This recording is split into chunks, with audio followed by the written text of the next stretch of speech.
My wife posted a list of things I'd change about my husband, TikTok trend. I commented, great list. Here's mine. 1. The wife. Then I served her divorce papers using a process server who recorded her reaction for my own TikTok response. Original post. I, 38 male, have been married to Madison, 35, for 6 years. We dated for 2 before that. No kids, thank God, considering how this all went down. Madison got into TikTok about a year ago. Started innocent enough, cooking videos, home organization tips. Then she found her tribe, a bunch of married women who basically spend all day complaining about their husbands while calling it comedy and just being real. 3 weeks ago, she posted one of those trending videos. You know the type. 10 things I'd change about my husband. She filmed it in our living room while I was at work.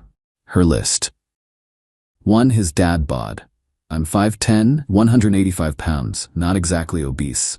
2. His boring job. I'm an accountant, stable income, good benefits. 3. His video game addiction. I play maybe 4 hours a week. 4. His fashion sense. I wear polos and khakis, sue me. 5. His cooking skills. She hasn't cooked in 3 years. 6. His romantic gestures. Apparently weekly date nights aren't enough. 7. His friend group. My college buddies are immature. 8. His hobby spending. I restore old radios, costs maybe $100 per month. 9. His family. My mom is overbearing for calling once a week. 10. His bedroom performance. Yeah, she went there. The video got 850k views. The comments were brutal, half roasting me, half telling her she's ungrateful. But her response to the negative comments, you don't live with him, and it's just jokes. Why is everyone so sensitive? My cousin Derek saw it first, sent me the link with, bro, you seeing this? I watched it 3 times. Each time hurt more than the last. 8 years together, and she reduced me to a punchline for internet strangers. I commented, great list. Here's mine. 1. The wife. Within an hour, my comment had more likes than her video. Madison came home furious. You embarrassed me in front of everyone. I embarrassed you? You posted a video listing my flaws to 1 million strangers. It's just a trend. Everyone's doing it. God, you're so sensitive. Would you be cool if I posted 10 things wrong with your body? That's different. Foul. She couldn't answer, just kept saying I didn't understand social media, didn't understand comedy, didn't understand her. I understood perfectly. I understood that my wife thought so little of me that humiliating me for views was acceptable. I understood that her TikTok friends' validation meant more than my dignity. I understood our marriage was over. That night, I slept in the guest room and started looking up divorce lawyers. Update 1. The lawyer I found, Mr. Peterson, different from all the other Petersons in these stories. Apparently that's a common lawyer name. Lol. Was incredible. Former military, no-nonsense type. You want to serve her at work? He asked. No. I want to serve her on camera. She wants to make our marriage content? Let's make our divorce content. He actually laughed. That's actually not illegal. Unusual, but not illegal. Process servers can record for their own protection. What you do with that recording is your business. Madison had doubled down after our fight, posted a follow-up video. When your husband can't take a joke, with clips of comments supporting her. She was getting brand deals now. Some teeth whitening kit company wanted to sponsor her. I hired a process server named Valentina. Former bail bondswoman, looked like she could bench press me. I explained the situation. You want me to record it? Every second. This about that TikTok thing? My daughter showed me. Your wife's cruel, hon? Yeah, well, she's about to learn about consequences. Madison had patterns. Every Thursday, she went to yoga at 6 p.m., then stopped at the same smoothie place after. Posted about it every week. Self-care isn't selfish, queens. Thursday came. Valentina was waiting in the parking lot. I watched from my car across the street as Madison came out in her matching Lululemon set, filming herself with her ring light attached to her phone. Just finished hot yoga and OMG, I'm feeling so centered. Madison Fletcher? Valentina approached. Yeah, I'm kind of in the middle of something. You've been served. Valentina handed her the papers while holding her phone steady, recording everything. Madison's face went from confused to shocked to enraged in about 3 seconds. Are you filming me? Who the F? What is this? She opened the papers. I could see the moment she realized what they were. Divorce? He's divorcing me? That pathetic little... She spotted my car, started running toward me in her yoga outfit, papers flying everywhere. Valentina kept filming. "You coward. You absolute coward. Serving me in public?" I rolled down my window. "It's just content, babe. Don't be so sensitive." The scream she let out probably registered on nearby seismographs. Update 2. I posted the video that night. Simple caption: response to my wife's list, divorce papers, marriage content, just a joke, don't be so sensitive. TikTok went insane. 5 million views in 24 hours. News outlets started picking it up. Husband's epic response to wife's cruel TikTok became a trending topic. The original video of her list got review bombed with people calling her out. Madison's response was swift and predictable. She went nuclear. First came her My Truth video. Sitting in our bedroom crying perfectly applied makeup tears, claiming I was abusive, controlling, that the divorce was actually her idea, and I was trying to flip the script. Said I monitored her social media, isolated her from friends, gaslit her constantly. He's trying to destroy me for internet clout. This is what narcissistic abuse looks like. Her followers ate it up. Believe Madison started trending. Women's magazines reached out for her story. She started a good she started a fundraising campaign for abuse survivors. But here's what Madison didn't know. I'd been documenting everything for months. See, when she started her TikTok career, she began filming constantly. Our fights, our dinners, intimate moments, everything was potential content. And in our state, single-party consent means those recordings were legal.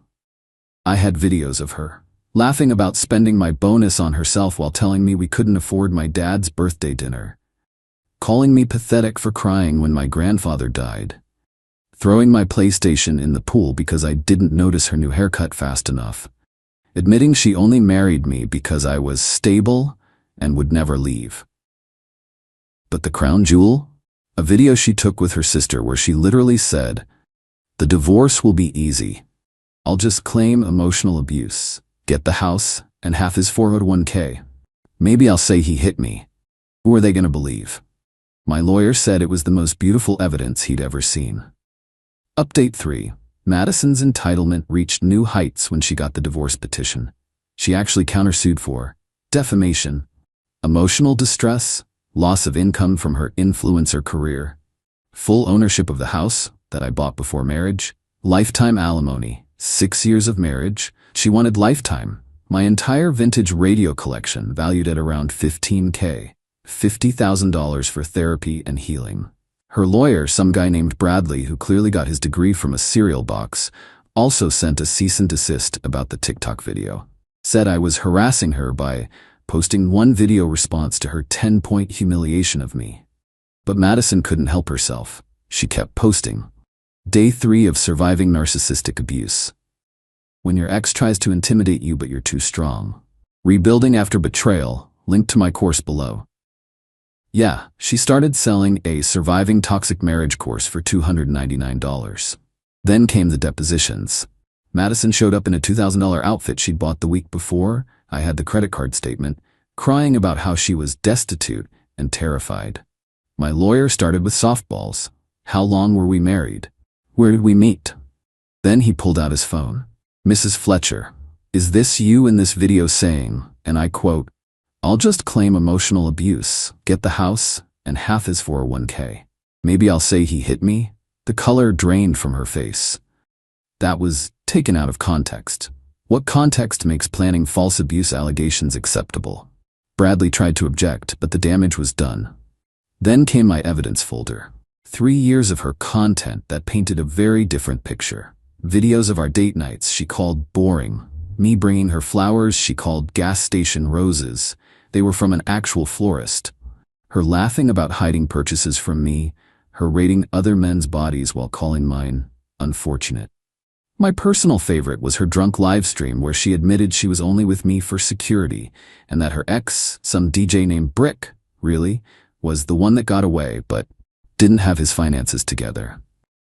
Update 4. The court date arrived. Madison had spent the week rallying her TikTok army. Had justice for Madison was trending. She had women outside the courthouse with signs. Local news showed up. Madison arrived like she was walking the red carpet. Full glam team, designer suit, practicing her victim face for the cameras. I just want to move forward and heal from this trauma, she told reporters. Inside was different. Judge Hoffman, a 60-year-old woman who looked like she ate BS for breakfast, was not impressed. Madison's lawyer went first, painting me as controlling and abusive. Said the TikTok video was my way of humiliating a woman who was finding her voice. Then my lawyer played her videos. All of them. The judge's face went from neutral to confused to outright angry. Mrs. Fletcher, you filmed yourself saying you would fabricate abuse allegations? It was a joke, Your Honor? Like your husband's dad bod was a joke? That's different. How? Madison started crying. Real tears this time. He's trying to destroy me. Ma'am, you posted videos to millions of people mocking his body, his job, his hobbies, and his intimate performance. He posted one video of you being served divorce papers. Who's destroying whom? Then came financial discovery. Madison had been skimming from our joint account for 2 years, putting money into a separate account she'd never disclosed. About $32,000 total. She'd also been having an emotional affair with Brick, proven by Instagram DMs talking about when she was finally free. The best part? She'd signed up for 6 credit cards in my name without telling me, running up $18,000 in debt buying equipment for her influencer career. The judge looked ready to throw her gavel at Madison. Update 5. The divorce decree came down like a hammer. Madison got her car that she's still making payments on, her personal belongings, her influencer equipment, ring lights and tripods, 30 days to vacate the house, absolutely zero alimony. She had to pay back the $32,000 she'd stolen, pay back the $18,000 in credit card fraud, pay my legal fees, $8,500. The house remained mine. The radio collection remained mine. My 401k remained untouched. Madison had a meltdown in the courthouse bathroom that someone filmed and posted. Her screaming, "This isn't fair, I'm the victim," while her makeup ran like a horror movie, became a meme within hours. But she wasn't done. That night, she posted a video from her sister's couch. The legal system has failed me. A woman speaks her truth and gets punished. This is why women don't leave toxic marriages. The comments were not kind. Girl, you admitted to planning fraud on camera. The truth? You mean the lies you recorded yourself planning? Play stupid games, win stupid prizes. Your ex dropped this. Her sponsorships started pulling out. The teeth whitening company, a fashion brand, even a meditation app, all gone within 48 hours. Her surviving toxic marriage course was removed for violating terms of service after people reported it as fraud. Then Brick posted his own video. Just to be clear, I never promised this woman anything. She reached out to me, talking about leaving her husband for me. I got a girlfriend. Madison, please stop DMing me. It's embarrassing. Madison's response video was unhinged, screaming about betrayal, throwing things, calling Brick a narcissist too. Someone set it to circus music. It got 10 million views. Final update. It's been 6 months since the divorce finalized. Madison's TikTok career is dead. She tried rebranding as a divorce coach, but nobody was buying it. Last I heard, she moved back in with her parents and was working at her dad's insurance office. Her last video has 47 views.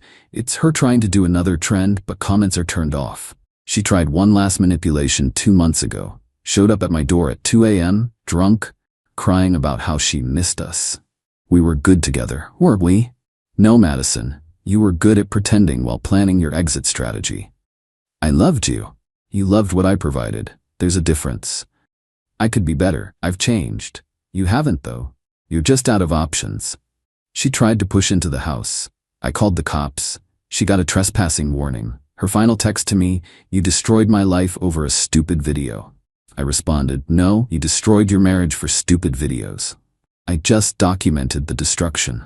Blocked her after that. As for me, I'm doing better. Started therapy to deal with the trust issues. Joined a support group for men who've been through similar situations. Turns out the whole humiliate your husband on social media thing is weirdly common. I've gone on a few dates, nothing serious yet. Been upfront about what happened. Most women are horrified at Madison's behavior. One woman said, "If someone posted that about me, I'd go scorched earth too." The radio collection is growing. Bought a 1938 Philco with the money I would have spent on Madison's birthday trip to Cancun. It works perfectly after some restoration. My TikTok? Yeah, I kept the account. Posted a few videos about vintage radio restoration. Got a decent following of people who actually care about the content, not drama. Comments are refreshingly normal. What capacitor did you use? Instead of Slay King or She Deserved It. Madison's friends still occasionally try to start things. Her sister posted that I was living my best life while Madison suffers. I responded with a photo of my latest radio restoration with, yes. That got 100K likes. The truth is, I'm not living my best life yet. Trust is hard. Being vulnerable is harder. Sometimes I wake up angry about those 8 years. My therapist says that's normal, that healing isn't linear. But I'm free. Free from someone who saw me as content instead of a partner. Free from wondering if every moment would become a TikTok. Free from being the punchline to my own marriage. Madison wanted to make our marriage viral content. She succeeded. Just not how she planned. The video of her being served has 23 million views now. It's been turned into reaction videos, memes, even a TikTok sound people use when calling out toxic behavior. Someone made a Wikipedia page about the whole thing called the Fletcher divorce TikTok incident. Madison tried to get it removed. It's still up. Last week, a production company reached out about turning this into a documentary. I said no, I've had enough of being content. I just want to be human. To anyone dealing with something similar. Document everything. Don't let them gaslight you into thinking you're overreacting. And when they tell you it's just a joke, remember, you're not required to be the punchline. Also, vintage radios are a way better investment than a toxic spouse. Just saying. Peace out, Reddit. Going to work on a 1942 Zenith. At least when it makes noise, it's something worth listening to. My wife said my family always comes first. You're second. I replied, good to know.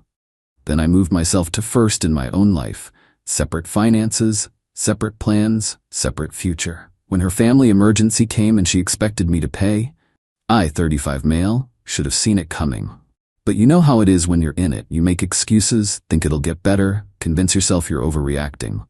My wife, 33, and I have been married 5 years. Her family's always been involved, really involved. The kind of involved where her mom has a key to our place and uses it, where her brother treats our garage like his personal storage unit, where family dinners aren't optional, they're mandatory. At first I thought it was sweet. Big family, close-knit, always there for each other. It took me about a year to realize always there for each other actually meant always there to take. Her brother needed $3,000 for a business opportunity that never materialized. Her sister needed help with rent, just this once, that turned into 4 months. Her parents needed a new AC unit, and somehow that became our responsibility. Always an emergency, always urgent, always my wallet. Every time I pushed back even a little, same script, but they're family. Like that explained everything. Like being related gave them unlimited access to our bank account. But I'm not here to talk about that. I'm here to talk about my birthday trip. We'd planned this coast vacation for months. Nice hotel, already paid for, time off approved. I was actually excited. Then her mom calls. Her brother needs someone to co-sign a loan. $8 grand. My wife's in the kitchen when she takes the call. I'm making coffee, half listening. Then I hear, of course we'll help. I'll cancel our trip. Didn't even ask me. Didn't even hesitate. Hold on, I said. We're not canceling. She put her hand over the phone.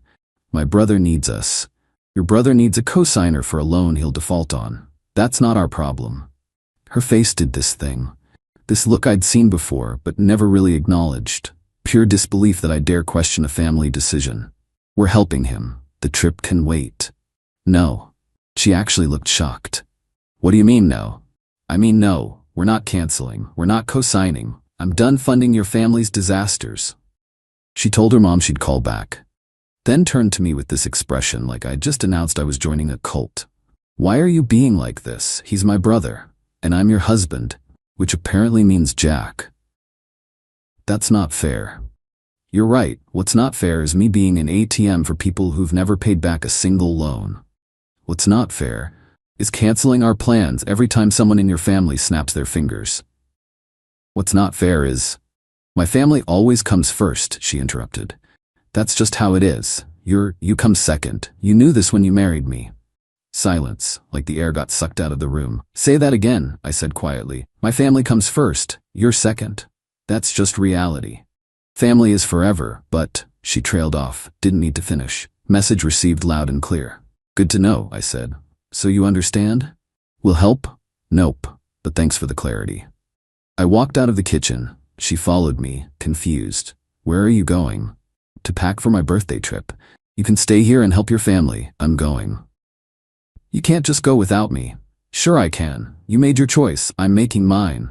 She sputtered something about being unreasonable, about not understanding family, about me being selfish. I just kept packing. Took the trip solo. Actually invited my buddy instead. Had a great time. Posted pictures. She called me about 15 times. Didn't answer. When I got back, I'd made some decisions. Started separating everything.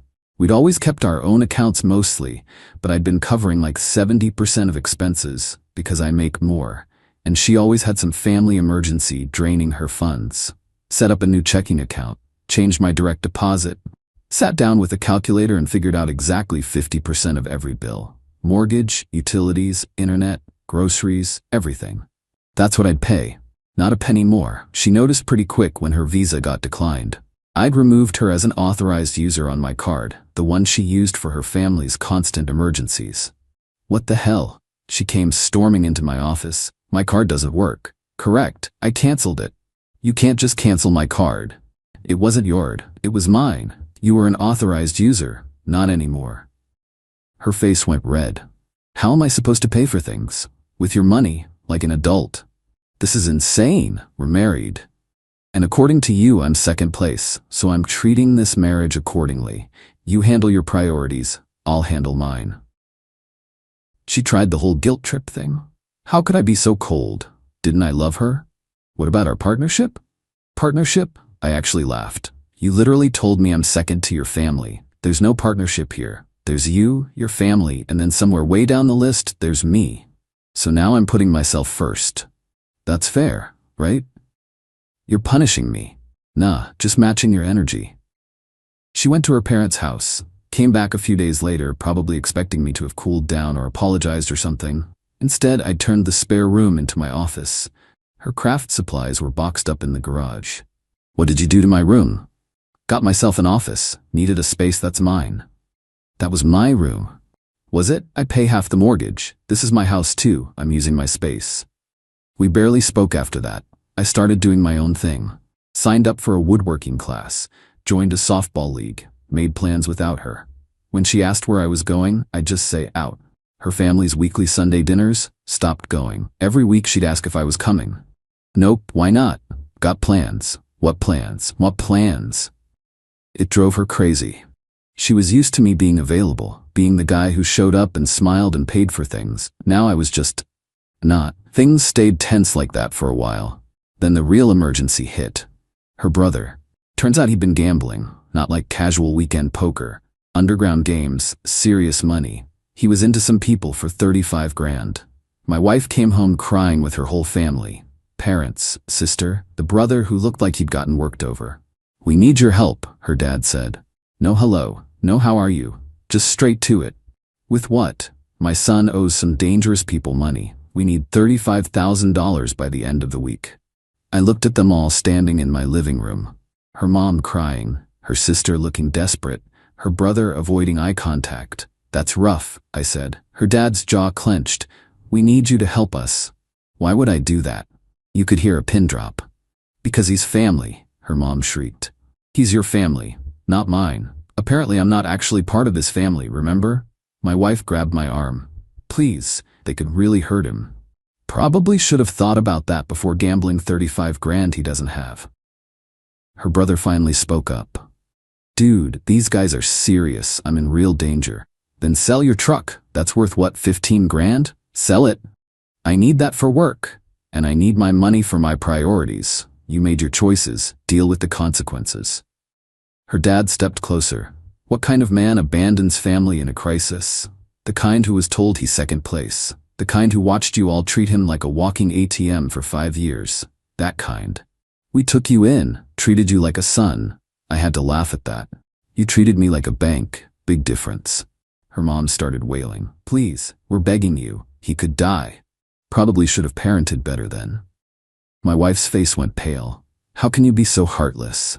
Easy. I learned from watching your family. You want heartless? You've spent 5 years making it crystal clear I don't actually matter to you people. I'm just useful. Well, guess what? I'm not useful anymore. I'll divorce you, my wife said quietly. If you don't help, I'll leave. Okay, she blinked. What? Go ahead. Divorce me. Save me the trouble of filing myself. That's when her sister started screaming. Called me every name in the book.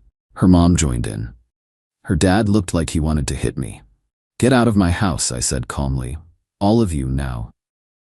This is her house too, her sister yelled. Nope. My name on the mortgage. My house. Get out or I'm calling the cops.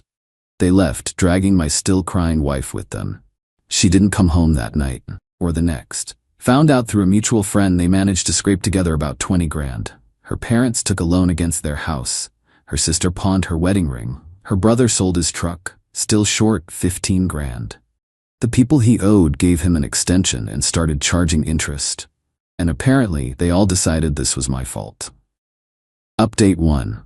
The harassment started pretty much immediately. Her dad showed up at my office, made it past the lobby somehow, started yelling at me in front of my coworkers about abandoning family, about being a coward, about what kind of man I was. Security had to drag him out. He was screaming the whole time about how I'd regret this, how karma would get me. My boss called me in after. What the hell was that? Explained the whole situation. The gambling, the money, the divorce.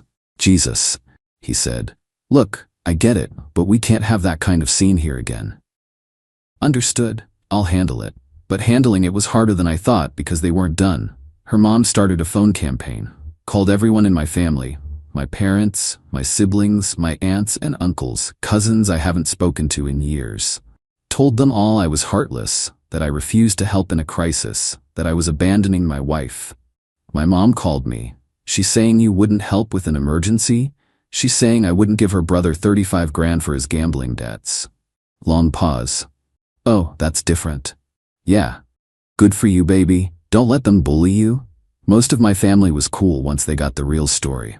But her family kept escalating. Someone keyed my car. Deep, deliberate scratches, all down the side. I'm 90% sure it was her brother but can't prove it. Filed a police report anyway. $800 in damage. Then my wife's sister showed up at my softball game, waited until we were done, then cornered me in the parking lot. You know they beat him up again, right? Broke 2 of his ribs. That's on you. That's on him for gambling. You could have prevented it. He could have prevented it by not being an idiot. You're a sociopath. And you're enabling a gambling addict. We all got our flaws. She called me some more names and left. The really dirty trick came through work again. Someone filed an anonymous HR complaint. Said I'd been making threatening comments about family members and showing unstable behavior. HR called me in. Different person this time, looked uncomfortable. We received a complaint about you. From who? Anonymous. But they're claiming you've been volatile, making concerning statements about harming family members. I just stared. That's completely fabricated. We have to investigate all complaints. Ended up having to write a statement explaining the whole divorce situation, the harassment from her family, everything. It was humiliating. This needs to stop, my boss told me after. I'm sympathetic, but if her family keeps involving the workplace, we're gonna have a problem. I'm working on it. Started documenting everything. Every call, every text, every incident. Built a file. My wife finally called me. First time we'd spoken since that night. We need to talk. About what? About us. About fixing this. There's nothing to fix. You made your choice. I made mine. We're done. Don't I at least deserve a conversation? You told me I'm second place and expected me to fund your family's crises forever. We had the only conversation that matters. I didn't mean it like that. Yeah, you did, and it's fine, but you don't get to have it both ways. Your family comes first? Great. They can support you through this divorce. She started crying. Please, can we just talk? Face to face? Against my better judgment, I agreed to meet her for coffee. Big mistake. She showed up with her mom, ambush style. Her mom started in immediately. You need to stop this foolishness and help us. I'm leaving. I stood up. My wife grabbed my hand. Please just listen. I came to talk to you, not get ambushed by your mom. She's here because you won't listen to reason. Reason? You want to talk about reason?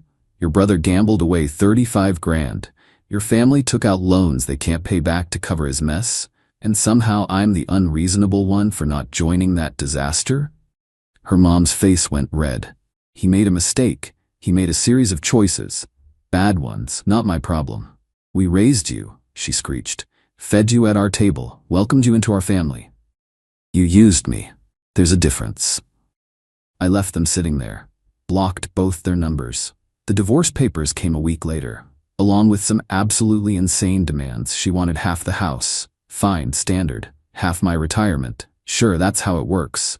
But then she wanted me to pay her legal fees because the divorce was caused by my financial abandonment. And she wanted compensation for emotional distress to the tune of 10 grand. My lawyer actually laughed when she read it. They can't be serious. They're serious. We'll counter. This is ridiculous. The back and forth started, her lawyer playing hardball, my lawyer shutting it down with facts. Meanwhile, her family situation was apparently getting worse. Found out her parents might actually lose their house. The loan they took had some kind of balloon payment they can't cover. Her brother disappeared, just vanished. Word is he left the state because the people he owed weren't playing around anymore. And her sister's marriage was falling apart because she pawned her wedding ring and her husband was pissed. All of it landing squarely in my wife's lap. She tried texting me from her sister's phone since I'd blocked her. Are you happy now? My parents are losing everything, my brother's gone, my sister's getting divorced, all because you wouldn't help. I screenshot it and sent it to my lawyer. Didn't respond to her. What was there to say? Update 2: court day arrived. She showed up with an entourage. Parents, sister, even some cousins I barely recognized. Like they thought numbers would intimidate me or something. Her lawyer looked smug. Had this whole presentation ready about how I'd systematically isolated and financially abused my wife. My lawyer brought receipts. Started with the spreadsheet. 5 years of family emergencies I'd paid for. Every loan, every bailout, every crisis. Total came to just over 24 grand. Not a penny repaid. Showed how I'd been paying 70% of household expenses despite us both working. Showed the credit card statements. $3,000 in cash advances the month before I canceled her access. All sent to family. Then came the text messages. Years of them. Her canceling plans for family stuff. The conversation where she said point blank, my family comes first, you're second. The judge's eyebrows went up at that one. Her lawyer tried to spin it.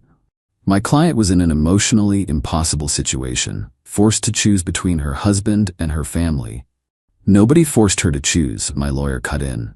She made that choice herself, explicitly, and my client accepted it and acted accordingly.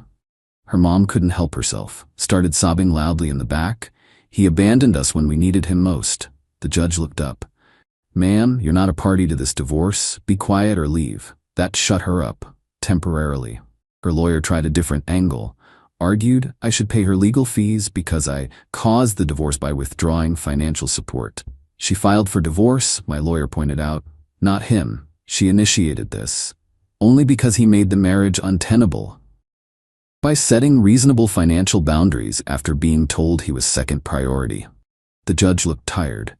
Counsel, unless you have evidence of actual abuse or illegal activity, the court isn't interested in marital drama. Do you have such evidence? Her lawyer floundered. Well, the sudden withdrawal of financial support. He stopped paying for her family's emergencies with his personal income. That's not abuse, that's a boundary. Next argument. They tried to push for alimony, claimed she'd been economically dependent on me. Judge looked at her income, looked at the evidence of where my money had actually been going, her family, not her, and shut it down. The court finds both parties are employed and capable of supporting themselves. No alimony. The final settlement, house gets sold, split 50-50. Retirement accounts divided per state guidelines. We each pay our own legal fees. No alimony. No contact. Her lawyer tried to argue, but the judge was done. Outside the courthouse, her dad tried one more time. You're really going to let her family lose everything? We're going to be homeless. You took out loans you couldn't afford to cover gambling debts. That's on you. We welcomed you. As a wallet, yeah, I know. Good luck with that foreclosure.